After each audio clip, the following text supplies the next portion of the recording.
Olá, meu nome é Kleber Gonçalves e sou professor de Sociologia da rede estadual.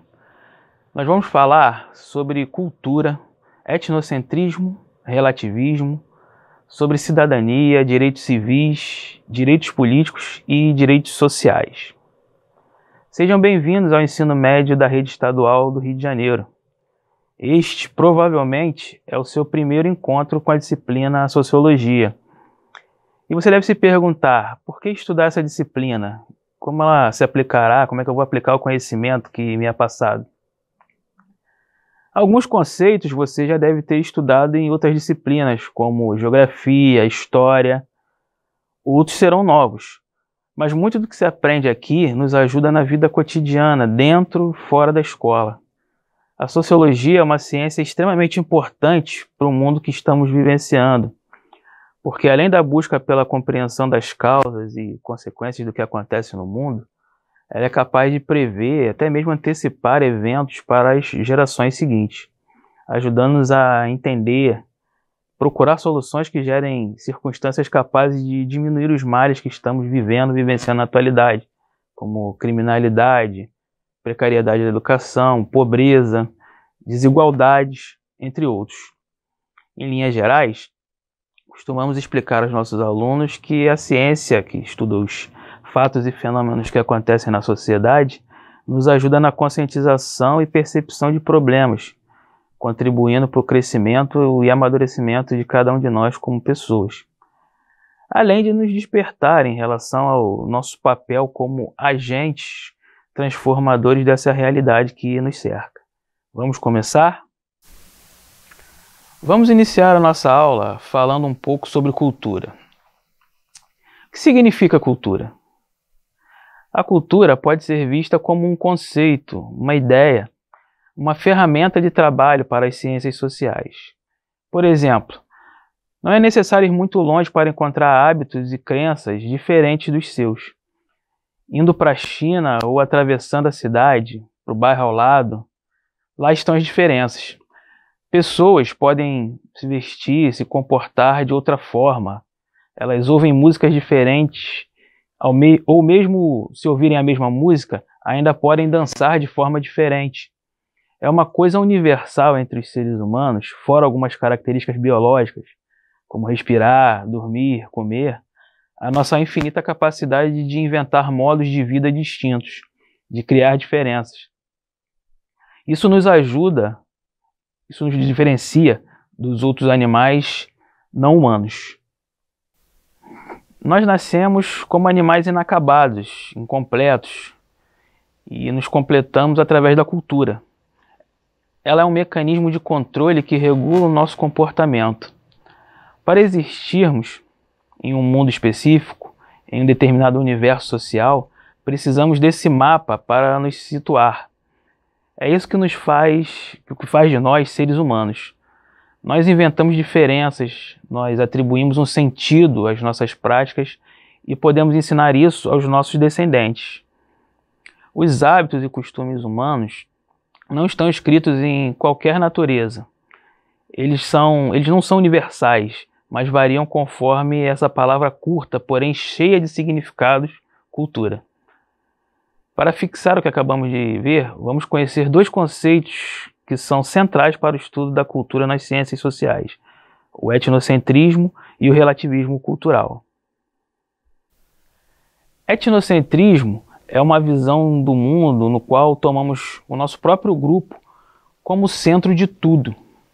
E os demais grupos são pensados e sentidos pelos nossos próprios valores, pelos nossos modelos, nossas definições do que é existência. No plano intelectual, pode ser visto como a dificuldade de pensarmos a diferença. No plano afetivo, como sentimentos de estranheza, medo e hostilidade. E o relativismo cultural? Quando vemos que as verdades da vida são menos uma questão de essência das coisas e mais uma questão de posição, estamos relativizando. Quando o significado de um ato é visto não na sua dimensão absoluta, mas no contexto do que acontece, estamos relativizando. Quando compreendemos o outro, nos seus próprios valores e não nos nossos valores, estamos relativizando. Enfim, relativizar é ver as coisas do mundo como uma relação capaz de ter tido um nascimento, capaz de ter um fim, uma transformação. Relativizar é não transformar a diferença em hierarquia, em superiores ou inferiores, ou em bem e mal, mas vê-la na sua dimensão de riqueza, por ser diferença. Vamos agora falar sobre cidadania. O que significa ser cidadão ou cidadã? Ser cidadão é ter direito à vida, à liberdade, à propriedade, à igualdade perante a lei. É, em resumo, ter direitos civis. É também participar no destino da sociedade, votar, ser votado, ter direitos políticos. Os direitos civis e políticos não asseguram a democracia sem os direitos sociais, que são aqueles que garantem a participação do indivíduo na riqueza coletiva. O direito à educação, ao trabalho, ao salário justo, à saúde, a uma velhice tranquila. Exercer a cidadania plena é ter direitos civis, políticos e sociais. No Brasil, a cidadania e os direitos humanos foram ampliados com o fim do regime militar autoritário, que durou de 1964 até 1985, que restringia as liberdades civis e se valeu da extrema violência contra os opositores políticos.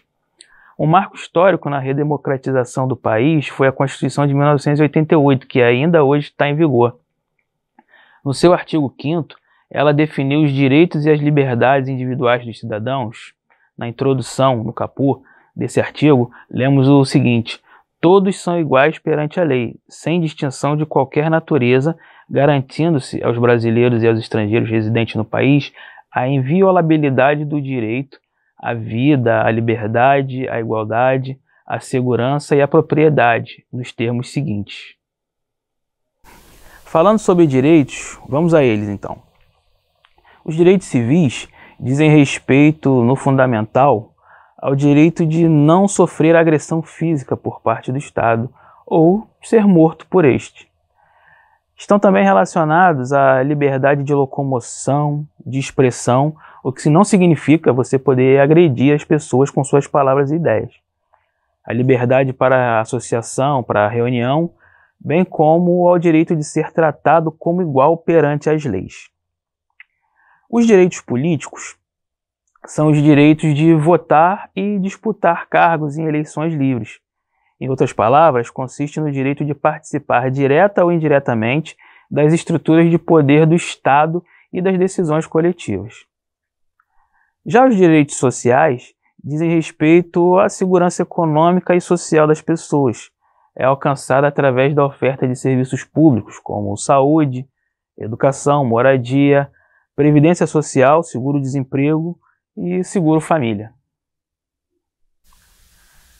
A dica hoje é o documentário Hiato.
Esse documentário mostra um grupo de manifestantes numa ocupação em um grande shopping da Zona Sul carioca.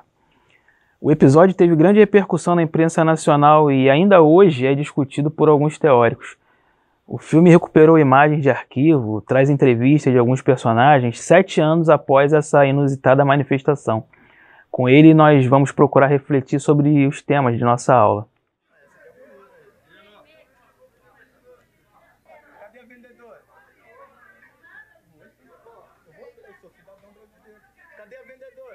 O que eles fazem? Eles fazem algo absolutamente normal, né? Eles vão num ônibus, estacionam na frente do Rio Sul e entram num shopping. Quer dizer, ir ao shopping é a coisa mais normal do mundo, né? É a banalidade cotidiana em pessoa. Então, nessa banalidade, o fato de pessoas de outro grupo social entrarem ao shopping produz uma cena de pânico, produz uma cena de portas sendo baixadas, da chamada de segurança, ou seja, toda uma mobilização de repressão, de polícia, contra o quê? Contra pessoas de um outro grupo social que estão atravessando uma parede invisível, né?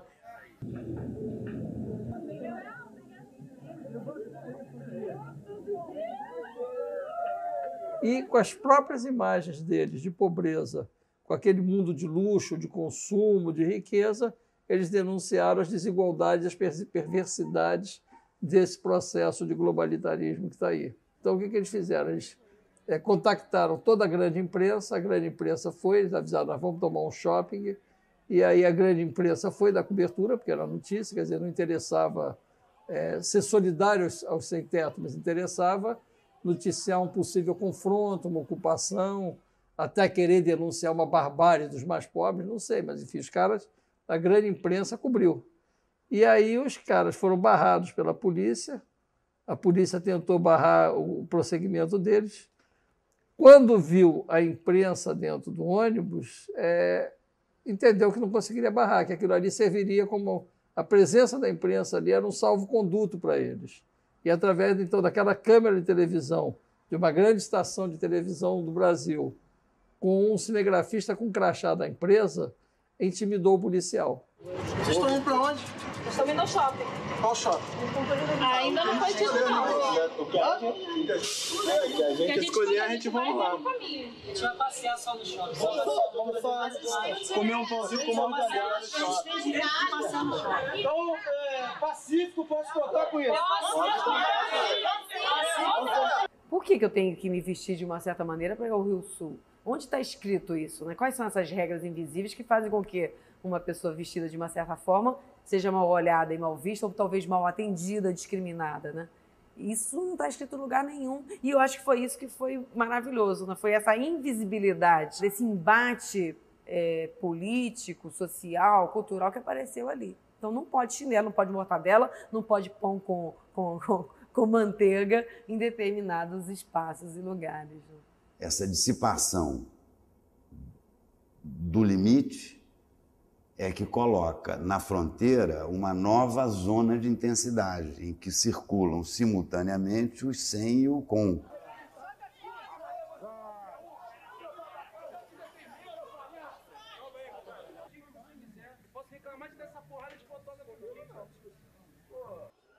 As portas do Rio Sul não são a mesma coisa quando entro e depois quando eu saio. Ou quando passo em frente, desempregado. Ou ainda, quando nunca entrei ou saí, mas permaneço, quase sem nada.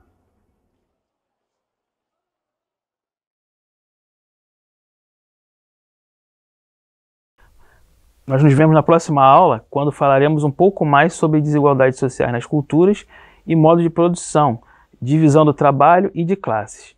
Até lá! E se puder, fique em casa.